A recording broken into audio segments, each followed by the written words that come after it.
जब जब समाज पे कोई विपदा आई तो खड़े होते रहे लोग और लड़ते रहे।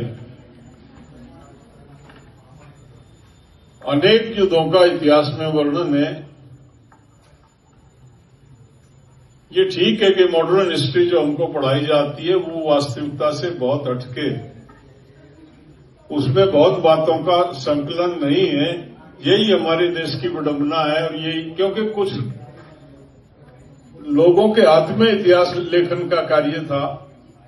आम समाज जो है, हमारे समाज की संरचना ऐसी थी कि जो खेती करता था वो पढ़ाई की तरफ नहीं जाता था। पढ़ने लिखने का काम कुछ लोग करते थे और इतिहास का लेखन जो है वो भाटों के द्वारा होता था। वो जिस राजा के से तनख्वाह पाते थे उस राजा के हिसाब से इतिहास लिखते थे, उसके गुणगान करते थे, उसके गीत गाते थे और वही इतिहास कहीं ना कहीं बच गया, उसी को हम पढ़ लेते हैं। हम उस पर विचार नहीं करते हैं कि लेखन किसके माध्यम से हुआ, लेखनी किसकी थी।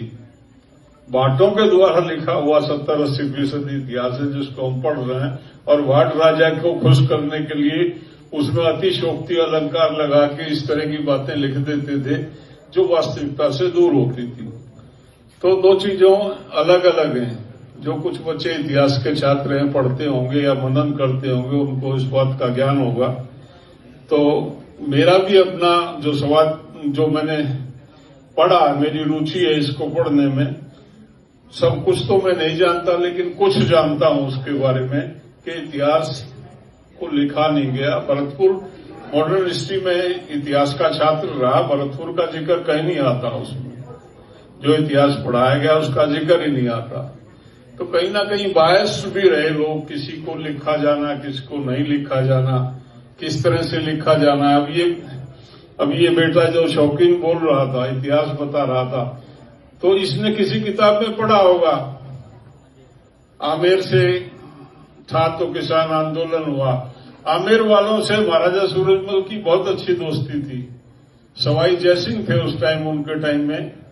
और सवाई जयसिंह की मृत्यु के बाद दो भाई थे, ईश्वरी सिंह और माधो सिंह, उनमें आपस में झगड़ा हुआ। ईश्वरी सिंह बड़े थे, माधो सिंह छोटे थे। बड़ा बेटा उत्तराधिकारी होता लेकिन राजस्थान के राजपूत राजा और मराठे जो है वो माधो सिंह को राजा बनाना चाहते थे। महाराजा सूरजमल ईश्वरी सिंह के उस पक्ष में थे। बगरू का युद्ध बड़ा फेमस है। तमाम राजपूताना और मराठा सेना